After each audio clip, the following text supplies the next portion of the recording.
ಸಚಿವ ಅಮಿತ್ ಶಾ ಎಂಟ್ರಿಯನ್ನು ಕೊಟ್ಟಿದ್ದಾರೆ. ಅಧಿಕಾರಿಗಳಿಂದ ಮಾಹಿತಿಯನ್ನು ಪಡೆಯುತ್ತಿರುವ ಶಾ ನಾಳೆ ಪಹಲ್ಗಾಮ್ಗೆ ಭೇಟಿ ಕೊಡಲಿದ್ದಾರೆ. ಇವತ್ತು ಅವರು ರಾಜಭವನಕ್ಕೆ ಭೇಟಿ ಕೊಟ್ಟರು. ಶ್ರೀನಗರದ ರಾಜಭವನದಲ್ಲಿದ್ದಾರೆ ಅಮಿತ್ ಶಾ. ಈಗಾಗಲೇ ರಾಜಭವನದಲ್ಲೇ ಕೆಲವು ಮೀಟಿಂಗ್ಗಳನ್ನು ಕೂಡ ಮಾಡಿದ್ದಾರೆ ಅನ್ನುವಂಥ ಮಾಹಿತಿ ಇದೆ. ಇದು ರಾಜಭವನಕ್ಕೆ ಆಗಮಿಸ್ತಾ ಇರುವಂಥ ದೃಶ್ಯ. ಘಟನೆ ನಡೆದ ಮರುಕ್ಷಣವೇ ಉನ್ನತ ಅಧಿಕಾರಿಗಳ ಸಭೆಯನ್ನು ನಡೆಸಿದರು. NIAಯನ್ನು ಅಲರ್ಟ್ ಮಾಡಿದರು. ಆನಂತರ 4 ಸೇನಾ ದಳಗಳು ಹೋಮ್ ಮಿನಿಸ್ಟರ್ ಅಮಿತ್ ಶಾ ಈಗಾಗಲೇ ಶ್ರೀನಗರಕ್ಕೆ ತೆರಳಿದ್ದಾರೆ. ನಾಳೆ ಪಹಲ್ಗಾಮ್ಗೆ ಹೋಗ್ತಾರೆ. ಅಲ್ಲಿ ರಾಜಭವನದಲ್ಲಿ ಇವತ್ತು ಈಗಾಗಲೇ ಸಂಜೆ ವೇಳೆಗೇ ಅಂದರೆ 7 ಗಂಟೆ ವೇಳೆಗೆ ನಾವು ಸುದ್ದಿ ಕೊಡ್ತಾ ಇದ್ದ ಸಂದರ್ಭದಲ್ಲಿ ಅವರಲ್ಲಿಗೆ ತೆರಳಿದ್ರು. ವಿಶೇಷ ವಿಮಾನದಲ್ಲಿ ಅಲ್ಲಿಂದ ಬಂದಿಳಿದಿದ್ದಾರೆ. ಪಹಲ್ಗಾಮ್ಗೆ ತೆರಳಿದ್ದಾರೆ. ಈಗಾಗಲೇ 4 ಸೇನಾ ಹೆಲಿಕಾಪ್ಟರ್ಗಳನ್ನು ನಿಯೋಜನೆ ಮಾಡಲಾಗಿದೆ. ಭಯೋತ್ಪಾದಕರ ಎಡೆಮುರಿ ಕಟ್ಟುವುದಕ್ಕೆ ಮತ್ತು NIA SPG ಕಮಾಂಡೋಗಳು ಎಲ್ಲವೂ ಕೂಡ ಸನ್ನದ್ಧವಾಗಿದೆ. ದಾಳಿಗೂ ಮುನ್ನ ಪಕ್ಕಾ ಪ್ಲ್ಯಾನ್ ಮಾಡಿದ್ರಂತೆ ಉಗ್ರರು. ಉಗ್ರ ಎಲ್ಲ ಹೋಟೆಲ್ ರೆಕ್ಕಿ ಮಾಡಿದ್ದ, ಅಂದರೆ ಏಪ್ರಿಲ್ 1ರಿಂದ 7ರ ಮಧ್ಯೆ ಎಲ್ಲ ಹೋಟೆಲ್ಗಳನ್ನು ನೋಡ್ಕೊಂಡ್ಬಂದಿದ್ದ. ಯಾವ ಹೋಟೆಲ್ಗೆ ಹೆಚ್ಚು ಜನ ಬರ್ತಾರೆ ಅನ್ನೋದ್ರ ಬಗ್ಗೆ ಮಾಹಿತಿಯನ್ನು ರೆಕ್ಕಿ ಅಂದರೆ ಮಾಹಿತಿ ಪಡ್ಕೊಂಡಿದ್ದ ಅಂತೇಳಿ. ಯಾವ ಹೋಟೆಲ್ನಲ್ಲಿ ಹೆಚ್ಚು ಜನ ಇರ್ತಾರೆ ಎಲ್ಲವನ್ನು ನೋಡ್ಕೊಂಡಿದ್ದ, ತಡಕಾಡಿದ್ದ ಸ್ಥಳೀಯ ಉಗ್ರ. ಬಳಿಕ 4ರಿಂದ 6 ಉಗ್ರರು ಭೀಕರ ದಾಳಿಯನ್ನು ರೂಪಿಸಿದರು. ಹಿಂದೂಗಳನ್ನು ಹುಡುಕಿ ಕೊಂದಿದ್ದಾರೆ. 30 ಜನರನ್ನು ಬಲಿ ಪಡೆದಿದ್ದಾರೆ. ಮುಂಬೈ ಅಟ್ಯಾಕ್ ನಂತರ ಅತಿ ದೊಡ್ಡ ಅಟ್ಯಾಕ್ ಇದು. ನಾಗರಿಕರ ಮೇಲೆ ನಡೆಯುವಂಥ ಅಟ್ಯಾಕ್. ಇದನ್ನು ಬಹಳ ಬೀಭತ್ಸ ಅಂತ ಕರೆಯಲಾಗುತ್ತೆ. ಯಾಕೆಂದರೆ ನಾನು ಮೊದಲೇ ಹೇಳಿದೆ, ಮಿಲಿಟರಿ ಪೊಲೀಸ್ ಜೊತೆಗಿನ ಅಥವಾ ಅಲ್ಲಿಯ ಸ್ಥಳೀಯ ಹೋರಾಟಗಾರರು ಹೊಡೆತ, ಕಲ್ಲೆಸೆತ ಈ ಸಂದರ್ಭಗಳಲ್ಲಿ ನಡೆಯೋದು ಕಾಮನ್. ಪಹಲ್ಗಾಮ್ನಲ್ಲಿ ನೋಡಿ ಎಲ್ಲಿ ಗುಂಡ ದಾಳಿ ಆಯಿತು. ಅದು ದೊಡ್ಡ ಗ್ರೌಂಡ್, ಒಂದು 7-8 ಎಕರೆಯಲ್ಲಿರುವಂಥ, ನಾವು ನೋಡ್ತೀವಲ್ವ ಈ ಹೇಗೆ ಚಿನ್ನಸ್ವಾಮಿ ಗ್ರೌಂಡ್ ಇದೆಯೋ ಅದಕ್ಕಿಂತಲೂ ದೊಡ್ಡ ಈ ಕಬ್ಬನ್ ಪಾರ್ಕ್ ಆ ಥರ. ಈಗ ವೀಕೆಂಡಲ್ಲಿ ನೀವು ನೋಡಿರ್ತೀರಿ ಕಬ್ಬನ್ ಪಾರ್ಕಲ್ಲಿ ಸಾಕಷ್ಟು ಜನ ಸೇರಿರ್ತಾರೆ. ಹಾಗೆಯೇ ಕೆಲವು ಮಟ್ಟದಲ್ಲಿ ಬಂದಂಥ ಪ್ರವಾಸಿಗರು ಜ್ಯೂಸ್ ಕುಡಿಯೋಕ್ಕೆ, ನೀರು ಕುಡಿಯೋಕ್ಕೆ, ಕಬ್ಬಿನಲ್ಲಿ ಏನೊಂದಿರುತ್ತೆ ಅದನ್ನು ಕುಡಿಯೋಕ್ಕೆ ಬಂದಿರ್ತಾರೆ. ಪಾನಿಪುರಿ, ಬೇಲ್ಪುರಿ ಇದನ್ನೆಲ್ಲ ತಿಂತಾ ಇರ್ತಾರೆ. ಆ ಸಂದರ್ಭದಲ್ಲಿ ಸಮವಸ್ತ್ರಧಾರಿಗಳು ಬಂದಿರ್ತಾರೆ. ಯಾಕೆಂದರೆ ಅಲ್ಲಿ ಸಾಧಾರಣವಾಗಿ ಮಿಲಿಟ್ರಿ ಇದ್ದೇ ಇರುತ್ತೆ. ಅಲ್ಲಿ ಪಲ್ಲವಿಯವರು ಕೂಡ ಹೇಳ್ತಾ ಇದ್ರು, ಯಾರೋ ಮಿಲಿಟ್ರಿ ಅವರು ಅಂತ ನಾವು ಅಂದ್ಕೊಂಡ್ವಿ, ಏನೋ ಟ್ರೈನಿಂಗ್ ಆಗ್ತಾಯಿದೆ, ಗನ್ನೆಲ್ಲ ಇಟ್ಕೊಂಡಿದ್ರು ಅಂತೇಳಿ. ನೇರವಾಗಿ ಬಂದರು, ಗಂಡನನ್ನು ಕೇಳಿದರು, ನೀನು ಹಿಂದೂನ ಅಂತ ಕೇಳಿದರು. ಹೌದು, ನಾವು ಹಿಂದೂ ಅಂತ ಹೇಳಿದ್ವಿ. ಧಡ್ ಅಂತೇಳಿ ಹಣೆಗೆ ಗುಂಡೊಡೆದ್ರು. ನನ್ನ ಗಂಡ ಸತ್ತೋಗ್ಬಿಟ್ರು. ನಾನು ಅವಕ್ಕಾದೆ. ನಂತರ ಹೇಳಿದೆ, ನನಗೂ ಗುಂಡೊಡೆದ್ಬಿಡಿ, ಸಾಯಿಸ್ಬಿಡಿ ಅಂತ ಹೇಳಿದೆ. ಇಲ್ಲ, ನಿನ್ನನ್ನು ಬಿಡ್ತಾ ಇದ್ದೀವಿ, ಹೋಗಿ ಮೋದಿಗೆ ಹೇಳು ಅಂತ ಹೇಳಿದರು ಅಂತೇಳಿ ನಮ್ಮ ರಿಪಬ್ಲಿಕ್ ನೆಟ್ವರ್ಕ್ಗೆ ಹೇಳಿದ್ದನ್ನು ನೀವು ಕೇಳಿಸ್ಕೊಂಡ್ರು. ಜಮ್ಮು ಕಾಶ್ಮೀರದಲ್ಲಿ ಭಯೋತ್ಪಾದಕರ ಆರ್ಭಟ ಹೆಚ್ಚುತ್ತಲೇ ಇದೆ. ಮೃತರ ಸಂಖ್ಯೆ ಇದೀಗ ಮತ್ತೋರ್ವ ಮಹಿಳೆ ದುರ್ಮರಣವಾಗಿದ್ದಾಳೆ ಅನ್ನುವಂಥ ಮಾಹಿತಿ. ಮಹಿಳೆ ದುರ್ಮರಣವಾಗಿದ್ದಾಳೆ ಅಂತ ಮೊಟ್ಟ ಮೊದಲ ಬಾರಿಗೆ ಬರ್ತಾ ಇದೆ. ಜಮ್ಮು ಕಾಶ್ಮೀರದಲ್ಲಿ ಭಯೋತ್ಪಾದಕರ ಆರ್ಭಟ. ಇಲ್ಲಿ ತನಕ ಒಂದು ಮಾತು ಕೇಳಿ ಬರ್ತಾ ಇತ್ತು, ಕೇವಲ ಪುರುಷರನ್ನು ಮಾತ್ರ ಟಾರ್ಗೆಟ್ ಮಾಡ್ತಾ ಇದ್ರು ಅಂತೇಳಿ. ಈಗ ಬರ್ತಾ ಇರುವಂಥ ಮಾಹಿತಿ ಪ್ರಕಾರ ಒಬ್ಬ ಮಹಿಳೆ ಕೂಡ ಮೃತಪಟ್ಟಿದ್ದಾಳೆ. ಬಹುಶಃ ಸಾವಿನ ಸಂಖ್ಯೆ ಏರ್ತಾನೇ ಇದೆ. ಕಳೆದ 20 ವರ್ಷಗಳ ಇತಿಹಾಸದಲ್ಲಿ ಜಮ್ಮು ಕಾಶ್ಮೀರದಲ್ಲಿ ನಾಗರಿಕರ ಮೇಲೆ ಇಂಥ ಅಟ್ಯಾಕ್ಗಳಾಗಿರಲಿಲ್ಲ. ಈಗ ಮುಂಬೈ ದಾಳಿಯ ಬಳಿಕ ನಡೀತಾ ಇರುವಂಥ ನಾಗರಿಕ ಅಟ್ಯಾಕ್. ಸೇನಾ ಸಮವಸ್ತ್ರದಲ್ಲಿ ಬಂದಿದ್ದಂಥ ರಾಕ್ಷಸರು, ಲಷ್ಕರ್ ಎ ತೈಬಾ ಸಂಘಟನೆ ಕೈವಾಡ ಇದೆ ಅನ್ನೋದನ್ನು ಹೇಳಲಾಗ್ತಾ ಇದೆ. ನೋಡಿ, ಅಲ್ಲಿ ಅವರ ಪತ್ನಿ ಅಲ್ಲೆಲ್ಲ ವಿವರಿಸ್ತಾ ಇದ್ದಾರೆ. ಅಲ್ಲೆಲ್ಲ ಜ್ಯೂಸ್ ಕುಡಿಯೋಕ್ಕೆ ಮತ್ತೊಂದೆಲ್ಲ ಚೇರಲ್ಲಿ ಆರಾಮಾಗಿ ಕೂತಿದ್ರು. ನೋಡಿ ಗ್ರೌಂಡ್ ಯಾವ ಥರ ಇದೆ ಅಂಥೇಳಿ. ಅಲ್ಲಿಗೆ ಬಂದಂಥವರು ಗುಂಡಿನ ದಾಳಿಯನ್ನು ಮಾಡಿದ್ದಾರೆ. ಈಗಾಗಲೇ ಹೋಮ್ ಮಿನಿಸ್ಟರ್ ಅಮಿತ್ ಶಾ ಅಲ್ಲಿಗೆ ತೆರಳಿದ್ದಾರೆ.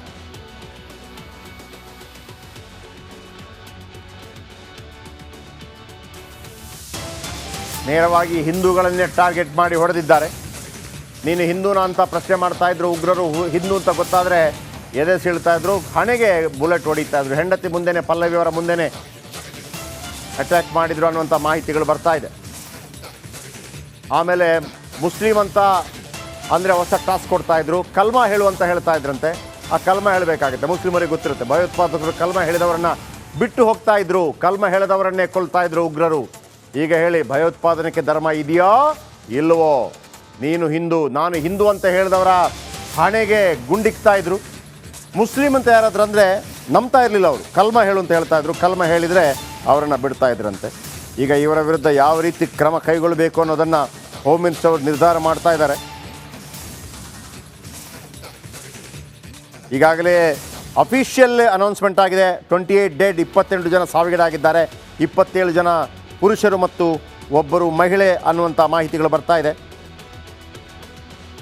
ಅಫಿಷಿಯಲಿ 28 ಜನ ಸಾವಿಗೀಡಾಗಿದ್ದಾರೆ ಅಂತೇಳಿ. ಇನ್ನೂ ಹೆಚ್ಚಾಗ್ಬೋದು, ಅದು ಬೇರೆ ವಿಚಾರ. ಆದರೆ ಇಲ್ಲಿ ತನಕ ಮಹಿಳೆಯರು ಸಾವಿಗೀಡಾಗಿರಲಿಲ್ಲ ಅಂತಿತ್ತು, ಮಹಿಳೆಯರು ಕೂಡ ಸಾವಿಗೀಡಾಗಿದ್ದಾರೆ. ಕಲ್ಮ ಹೇಳಿಸ್ತಾ ಇದ್ರಂತೆ.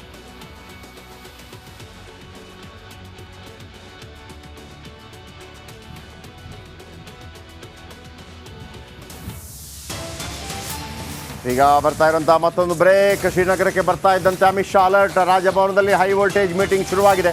Jammu Kashmir C M lieutenant governor ಭಾಗಿಯಾಗಿದ್ದಾರೆ. Jammu Kashmir C M lieutenant governor ಭಾಗಿಯಾಗಿದ್ದಾರೆ. ಶ್ರೀನಗರಕ್ಕೆ ಬರ್ತಾ ಇದ್ದ ಹಾಗೆ ಅಮಿತ್ ಶಾ ಅಲರ್ಟ್.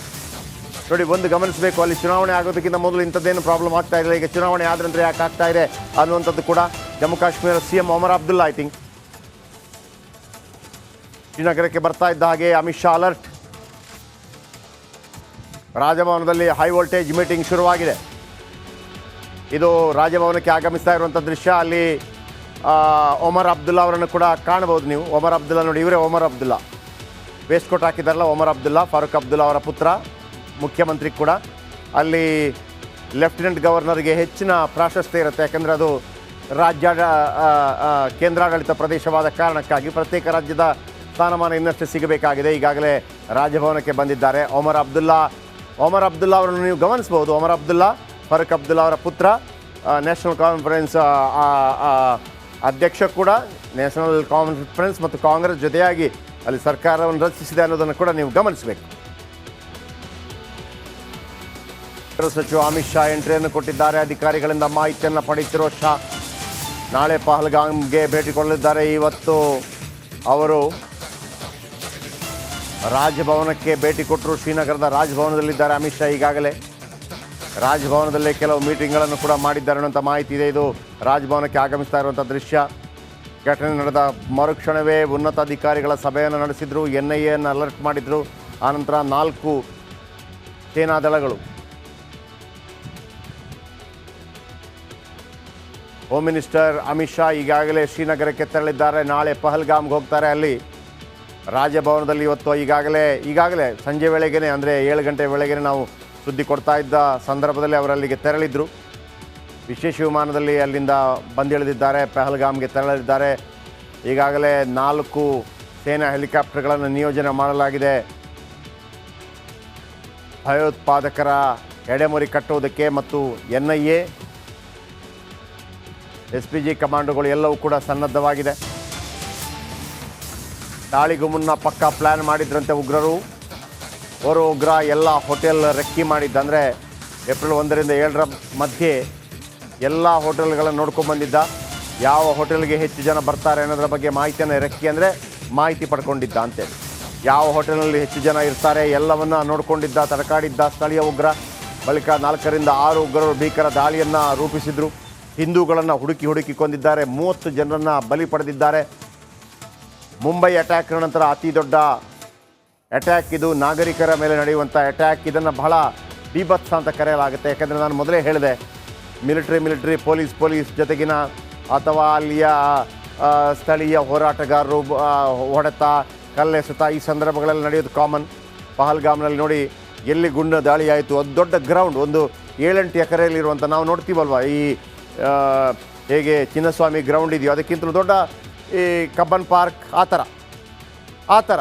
ಈಗ ವೀಕೆಂಡಲ್ಲಿ ನೀವು ನೋಡಿರ್ತೀರಿ, ಕಬ್ಬನ್ ಪಾರ್ಕಲ್ಲಿ ಸಾಕಷ್ಟು ಜನ ಸೇರಿರ್ತಾರೆ. ಹಾಗೆಯೇ ಕೆಲವು ಮಟ್ಟದಲ್ಲಿ ಬಂದಂಥ ಪ್ರವಾಸಿಗರು ಜ್ಯೂಸ್ ಕುಡಿಯೋಕ್ಕೆ, ನೀರು ಕುಡಿಯೋಕ್ಕೆ, ಕಬ್ಬಿನಲ್ಲಿ ಏನೊಂದಿರುತ್ತೆ ಅದನ್ನು ಕುಡಿಯೋಕ್ಕೆ ಬಂದಿರ್ತಾರೆ. ಪಾನಿಪುರಿ, ಬೇಲ್ಪುರಿ ಇದನ್ನೆಲ್ಲ ತಿಂತಾ ಇರ್ತಾರೆ. ಆ ಸಂದರ್ಭದಲ್ಲಿ ಸಮವಸ್ತ್ರಧಾರಿಗಳು ಬಂದಿರ್ತಾರೆ. ಯಾಕೆಂದರೆ ಅಲ್ಲಿ ಸಾಧಾರಣವಾಗಿ ಮಿಲಿಟ್ರಿ ಇದ್ದೇ ಇರುತ್ತೆ. ಅಲ್ಲಿ ಪಲ್ಲವಿಯವರು ಕೂಡ ಹೇಳ್ತಾ ಇದ್ರು, ಯಾರೋ ಮಿಲಿಟ್ರಿ ಅವರು ಅಂತ ನಾವು ಅಂದ್ಕೊಂಡ್ವಿ, ಏನೋ ಟ್ರೈನಿಂಗ್ ಆಗ್ತಾಯಿದೆ, ಗನ್ನೆಲ್ಲ ಇಟ್ಕೊಂಡಿದ್ರು ಅಂತೇಳಿ. ನೇರವಾಗಿ ಬಂದರು, ಗಂಡನನ್ನು ಕೇಳಿದರು, ನೀನು ಹಿಂದೂನ ಅಂತ ಕೇಳಿದರು. ಹೌದು, ನಾವು ಹಿಂದೂ ಅಂತ ಹೇಳಿದ್ವಿ. ಧಡ್ ಅಂತೇಳಿ ಹಣೆಗೆ ಗುಂಡೋಡಿದ್ರು. ನನ್ನ ಗಂಡ ಸತ್ತೋಗ್ಬಿಟ್ರು. ನಾನು ಅವಕ್ಕಾದೆ. ನಂತರ ಹೇಳಿದೆ, ನನಗೂ ಗುಂಡೋಡಿದ್ಬಿಡಿ, ಸಾಯಿಸ್ಬಿಡಿ ಅಂತ ಹೇಳಿದೆ. ಇಲ್ಲ, ನಿನ್ನನ್ನು ಬಿಡ್ತಾ ಇದ್ದೀವಿ, ಹೋಗಿ ಮೋದಿಗೆ ಹೇಳು ಅಂತ ಹೇಳಿದರು ಅಂತೇಳಿ ನಮ್ಮ ರಿಪಬ್ಲಿಕ್ ನೆಟ್ವರ್ಕ್ಗೆ ಹೇಳಿದ್ದನ್ನು ನೀವು ಕೇಳಿಸ್ಕೊಂಡ್ರು. ಜಮ್ಮು ಕಾಶ್ಮೀರದಲ್ಲಿ ಭಯೋತ್ಪಾದಕರ ಆರ್ಭಟ ಹೆಚ್ಚುತ್ತಲೇ ಇದೆ. ಮೃತರ ಸಂಖ್ಯೆ ಇದೀಗ ಮತ್ತೋರ್ವ ಮಹಿಳೆ ದುರ್ಮರಣವಾಗಿದ್ದಾಳೆ ಅನ್ನುವಂಥ ಮಾಹಿತಿ. ಮಹಿಳೆ ದುರ್ಮರಣವಾಗಿದ್ದಾಳೆ ಅಂತ ಮೊಟ್ಟ ಮೊದಲ ಬಾರಿಗೆ ಬರ್ತಾ ಇದೆ. ಜಮ್ಮು ಕಾಶ್ಮೀರದಲ್ಲಿ ಭಯೋತ್ಪಾದಕರ ಆರ್ಭಟ. ಇಲ್ಲಿ ತನಕ ಒಂದು ಮಾತು ಕೇಳಿ ಬರ್ತಾ ಇತ್ತು, ಕೇವಲ ಪುರುಷರನ್ನು ಮಾತ್ರ ಟಾರ್ಗೆಟ್ ಮಾಡ್ತಾ ಇದ್ರು ಅಂತೇಳಿ. ಈಗ ಬರ್ತಾ ಇರುವಂಥ ಮಾಹಿತಿ ಪ್ರಕಾರ ಒಬ್ಬ ಮಹಿಳೆ ಕೂಡ ಮೃತಪಟ್ಟಿದ್ದಾಳೆ. ಬಹುಶಃ ಸಾವಿನ ಸಂಖ್ಯೆ ಏರ್ತಾನೇ ಇದೆ. ಕಳೆದ 20 ವರ್ಷಗಳ ಇತಿಹಾಸದಲ್ಲಿ ಜಮ್ಮು ಕಾಶ್ಮೀರದಲ್ಲಿ ನಾಗರಿಕರ ಮೇಲೆ ಇಂಥ ಅಟ್ಯಾಕ್ಗಳಾಗಿರಲಿಲ್ಲ. ಈಗ ಮುಂಬೈ ದಾಳಿಯ ಬಳಿಕ ನಡೀತಾ ಇರುವಂಥ ನಾಗರಿಕ ಅಟ್ಯಾಕ್, ಸೇನಾ ಸಮವಸ್ತ್ರದಲ್ಲಿ ಬಂದಿದ್ದಂಥ ರಾಕ್ಷಸರು, ಲಷ್ಕರ್ ಎ ತೈಬಾ ಸಂಘಟನೆ ಕೈವಾಡ ಇದೆ ಅನ್ನೋದನ್ನು ಹೇಳಲಾಗ್ತಾ ಇದೆ. ನೋಡಿ, ಅಲ್ಲಿ ಅವರ ಪತ್ನಿ ಅಲ್ಲೆಲ್ಲ ವಿವರಿಸ್ತಾ ಇದ್ದಾರೆ. ಅಲ್ಲೆಲ್ಲ ಜ್ಯೂಸ್ ಕುಡಿಯೋಕ್ಕೆ ಮತ್ತೊಂದೆಲ್ಲ ಚೇರಲ್ಲಿ ಆರಾಮಾಗಿ ಕೂತಿದ್ರು. ನೋಡಿ ಗ್ರೌಂಡ್ ಯಾವ ಥರ ಇದೆ ಅಂಥೇಳಿ. ಅಲ್ಲಿಗೆ ಬಂದಂಥವರು ಗುಂಡಿನ ದಾಳಿಯನ್ನು ಮಾಡಿದ್ದಾರೆ. ಈಗಾಗಲೇ ಹೋಮ್ ಮಿನಿಸ್ಟರ್ ಅಮಿತ್ ಶಾ ಅಲ್ಲಿಗೆ ತೆರಳಿದ್ದಾರೆ.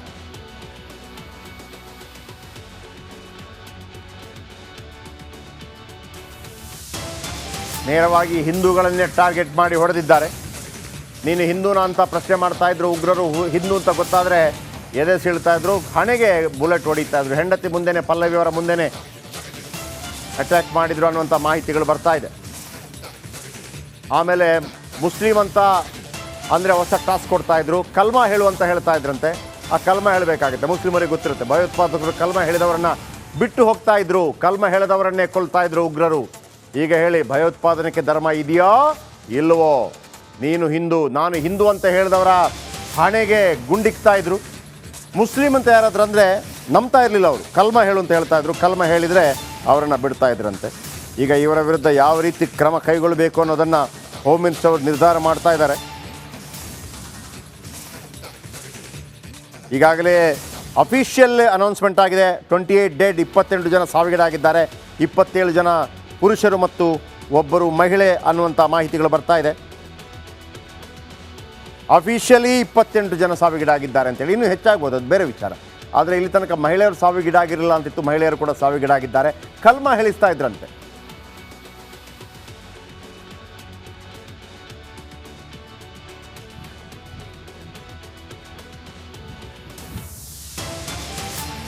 ಈಗ ಬರ್ತಾ ಇರುವಂಥ ಮತ್ತೊಂದು ಬ್ರೇಕ್. ಶ್ರೀನಗರಕ್ಕೆ ಬರ್ತಾ ಇದ್ದಂತೆ ಅಮಿತ್ ಶಾ ಅಲರ್ಟ್. ರಾಜಭವನದಲ್ಲಿ ಹೈ ವೋಲ್ಟೇಜ್ ಮೀಟಿಂಗ್ ಶುರುವಾಗಿದೆ. Jammu Kashmir C M, lieutenant governor ಭಾಗಿಯಾಗಿದ್ದಾರೆ. Jammu Kashmir C M, lieutenant governor ಭಾಗಿಯಾಗಿದ್ದಾರೆ. ಶ್ರೀನಗರಕ್ಕೆ ಬರ್ತಾ ಇದ್ದ ಹಾಗೆ ಅಮಿತ್ ಶಾ ಅಲರ್ಟ್. ನೋಡಿ, ಒಂದು ಗಮನಿಸಬೇಕು, ಅಲ್ಲಿ ಚುನಾವಣೆ ಆಗೋದಕ್ಕಿಂತ ಮೊದಲು ಇಂಥದ್ದೇನು ಪ್ರಾಬ್ಲಮ್ ಆಗ್ತಾ ಇಲ್ಲ. ಈಗ ಚುನಾವಣೆ ಆದ್ರಂದ್ರೆ ಯಾಕೆ ಆಗ್ತಾ ಇದೆ ಅನ್ನುವಂಥದ್ದು ಕೂಡ Jammu Kashmir C M Omar Abdullah I think ಶ್ರೀನಗರಕ್ಕೆ ಬರ್ತಾ ಇದ್ದ ಹಾಗೆ ಅಮಿತ್ ಶಾ ಅಲರ್ಟ್. ರಾಜಭವನದಲ್ಲಿ ಹೈ ವೋಲ್ಟೇಜ್ ಮೀಟಿಂಗ್ ಶುರುವಾಗಿದೆ. ಇದು ರಾಜಭವನಕ್ಕೆ ಆಗಮಿಸ್ತಾ ಇರುವಂಥ ದೃಶ್ಯ. ಅಲ್ಲಿ ಒಮರ್ ಅಬ್ದುಲ್ಲಾ ಅವರನ್ನು ಕೂಡ ಕಾಣಬಹುದು ನೀವು. ಒಮರ್ ಅಬ್ದುಲ್ಲಾ ನೋಡಿ, ಇವರೇ ಒಮರ್ ಅಬ್ದುಲ್ಲಾ. ವೇಸ್ಟ್ ಕೋಟ್ ಹಾಕಿದಾರಲ್ಲ, ಒಮರ್ ಅಬ್ದುಲ್ಲಾ, ಫಾರೂಕ್ ಅಬ್ದುಲ್ಲಾ ಅವರ ಪುತ್ರ, ಮುಖ್ಯಮಂತ್ರಿ ಕೂಡ. ಅಲ್ಲಿ ಲೆಫ್ಟಿನೆಂಟ್ ಗವರ್ನರ್ಗೆ ಹೆಚ್ಚಿನ ಪ್ರಾಶಸ್ತ್ಯ ಇರುತ್ತೆ, ಯಾಕಂದರೆ ಅದು ರಾಜ್ಯ ಕೇಂದ್ರಾಡಳಿತ ಪ್ರದೇಶವಾದ ಕಾರಣ.